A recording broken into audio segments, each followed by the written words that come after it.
전도서 1장 1절에서 11절까지 말씀입니다. 오늘부터 우리가 전도서 말씀을 보게 됩니다.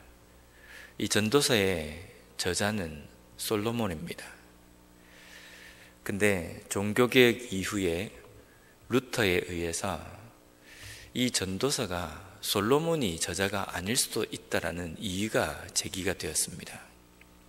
이유는 전도서의 내용에 보면 내가 아주 가난하게 살다가 왕이 되었다라는 표현이 있고, 유대인들의 탈무드에 보면 이 전도서의 내용을 히스기야와 그의 동료들이 지었다라는 표현이 있기 때문에 이 전도서의 내용이 솔로몬의 저자가 아니라는 이야기가 있었습니다.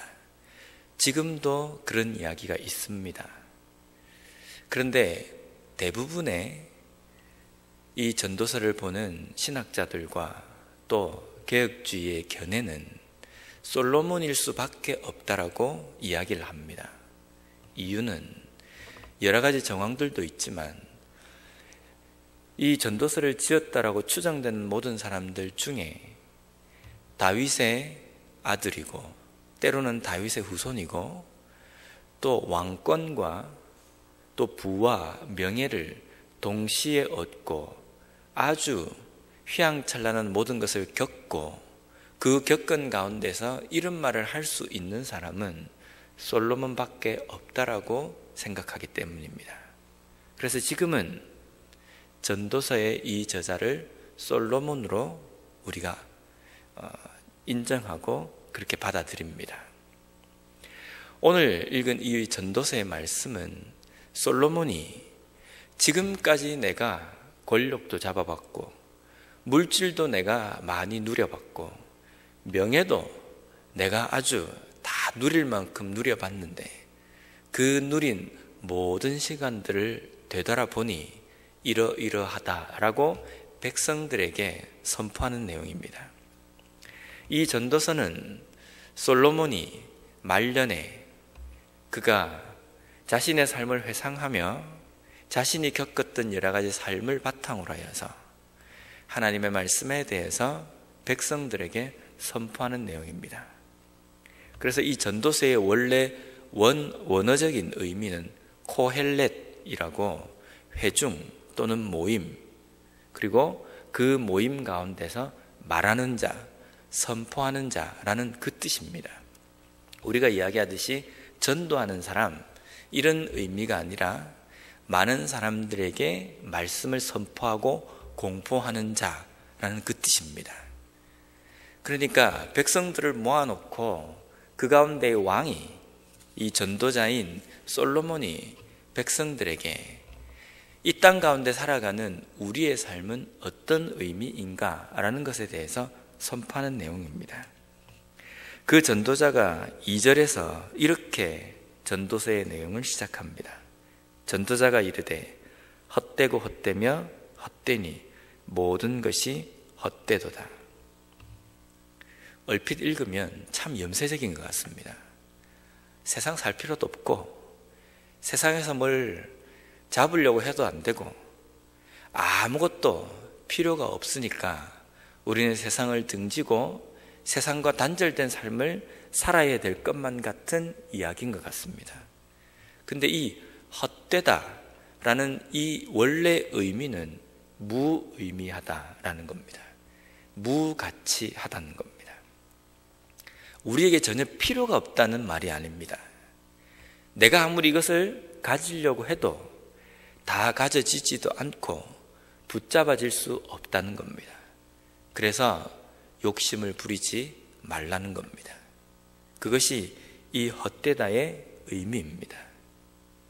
세상을 등지고 염세적으로 다른 사람들과 담을 쌓고 살라는 것이 아니라 이 세상의 모든 것은 영원하지 못하고 무가치한 것이고 무의미한 것이기 때문에 이 세상 것에 애착을 가지지 말라는 그 의미입니다. 제가 며칠 전에 고기를 먹을 수 있는 기회가 생겼습니다. 그래서 고기를 실컷 먹었습니다.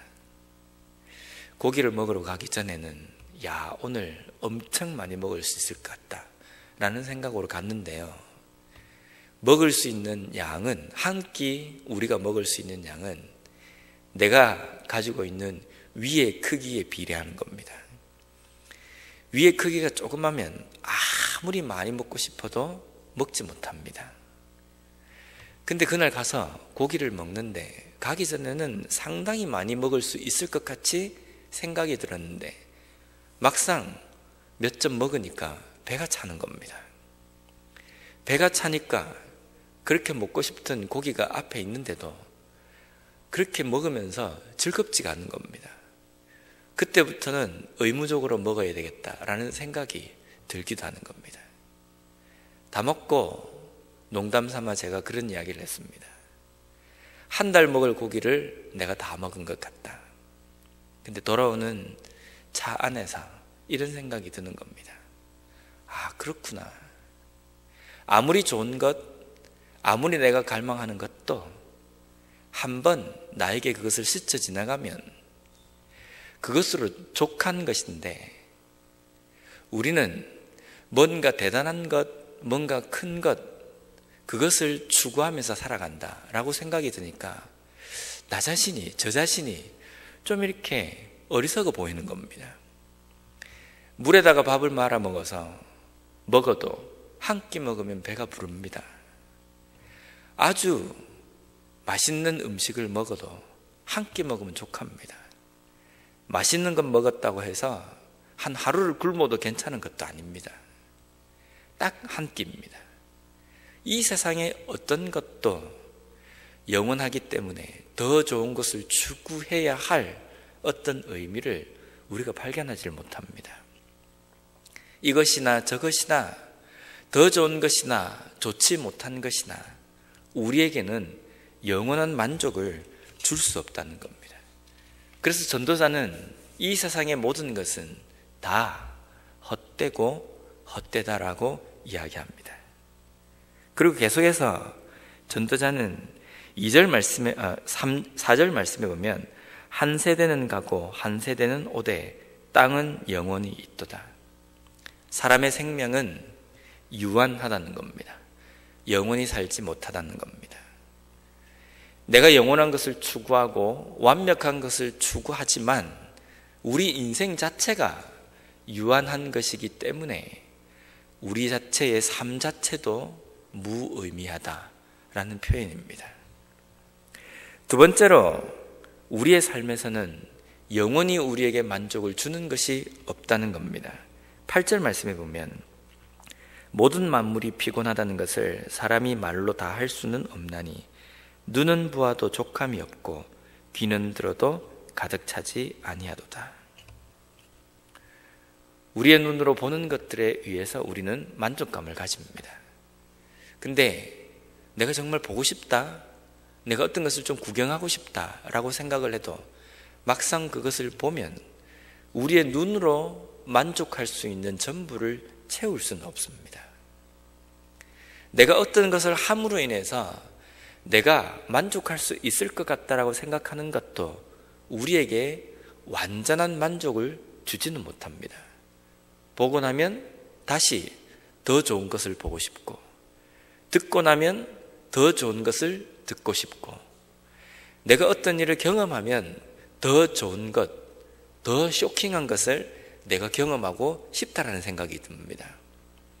우리에게 오는 여러 가지 것들이 만약에 영원한 만족을 준다고 한다면 단 한 번에 그 모든 문제가 해결이 될 겁니다. 근데 해결이 되지 않습니다. 계속적으로 더 좋은 것을 추구하지, 야, 됐다, 딱 이 정도면 됐다라고 생각하는 경우가 잘 없다는 겁니다. 세 번째로는 10절 말씀에 보면 무엇을 가리켜 이르기를 보라, 이것이 새 것이라 할 것이 있느냐, 우리가 있기 오래전 세대들에도 이미 있었느니라. 이 땅에는 새 것이 없다는 겁니다. 다 헛 것이라는 겁니다. 그래서 이 세상에서 누군가가 마치 없던 것을 개발해내거나 만들어내면 그것은 발명이라고 이야기합니다. 발명이라는 것은 원래 있는 것들을 조합을 해서 또 다른 어떤 것을 만들어내는 것을 의미합니다. 때로는 발견이라고 이야기합니다. 발견은 원래 있었는데 나타나지 않고 드러내지 않는 것을 찾아내는 것을 발견이라고 이야기합니다. 그런데 이 모든 것들이 원래 있었던 겁니다. 이 세상에서는 새 것이 없다는 겁니다. 자, 이렇기 때문에 우리 인생이 유한하고 영원히 만족함을 줄 수 없는 세상이고, 이 세상에는 새 것이 없기 때문에 내 손에 쥐고 있던 모든 것을 놓으라, 나에게 내 욕심을 채우기 위해서 추구하지 말라, 이것이 전도서의 주제인가? 그렇진 않습니다.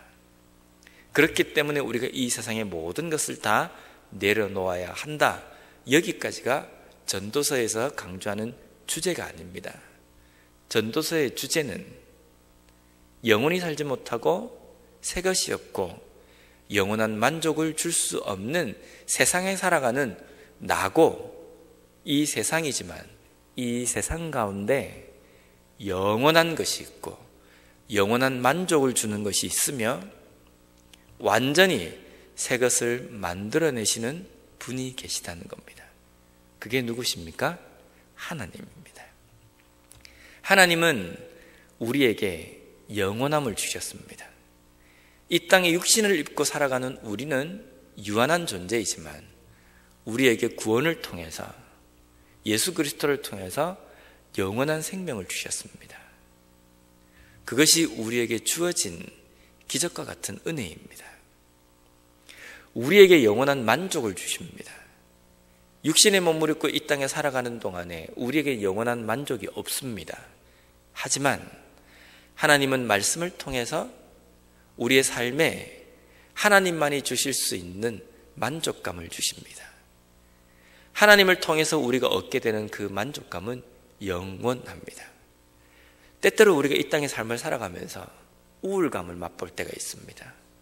왠지 나 혼자인 것 같고 뭔가 허무한 마음이 우리의 마음속에 들기도 하고, 특히 오레곤에 이 비가 오고 쓸쓸한 이 날씨에 되면 그런 감정을 느끼는 경우가 상당히 많이 있습니다.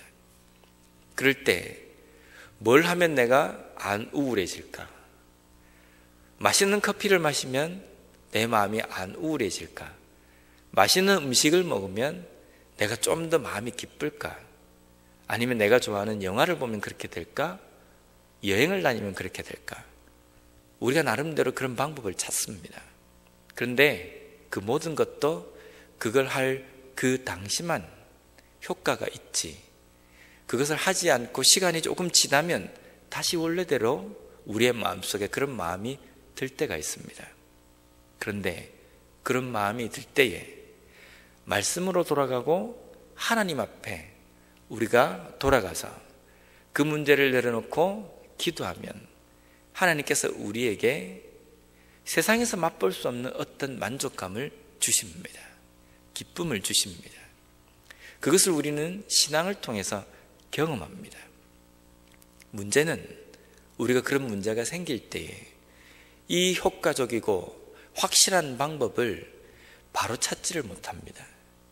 내 눈에 보이는 어떤 것으로 자꾸 찾으려고 하기 때문에 우리는 실패감도 좌절감도 다 맛본 후에 하나님 앞에 기도하게 되고 하나님 앞에 돌아오게 된다는 겁니다.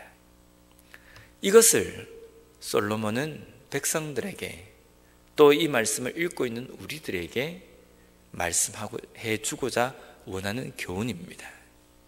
우리가 손에 쥐고 있고 우리가 누리는 모든 것은 유한하고 영원한 만족감을 줄 수 없는 것이기 때문에 우리가 그것은 모든 것을 내려놓고 거기에 집착을 버리고 우리가 집착을 해야 될 것은 하나님의 말씀이고 하나님의 은혜라는 겁니다.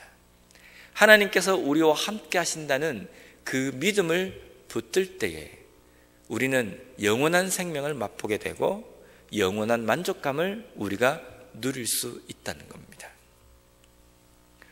이러한 만족감을, 이러한 생명을 매일매일 삶 속에서 누리며 사십니까? 분명히 우리가 보이는 어떤 피조물, 환경 이런 것을 바라보게 되면요, 지금은 뭔가 듬직하고 지금은 뭔가 아무런 문제가 없을 것처럼 생각이 듭니다. 근데 그것은 유한한 것이기 때문에 때로는 내 손에서 사라지기도 하고, 그것이 수명이 다할 때도 있고, 언젠가 그것이 나를 배신할 때도 있고, 때로는 내 손에서 없어질 때도 있습니다. 하지만 그 없어지는 유한한 것들을 내려놓고 우리의 손에 영원하신 하나님, 그 하나님의 말씀, 하나님을 믿는 믿음, 그것을 붙들 때에 우리는 실족하지 않고 실망하지 않을 수 있습니다. 유한한 인생을 살아가지만 영원한 만족감과 생명을 맛볼 수 있다는 겁니다. 그 은혜를 오늘도 맛보며 살아가는 우리가 되었으면 좋겠습니다.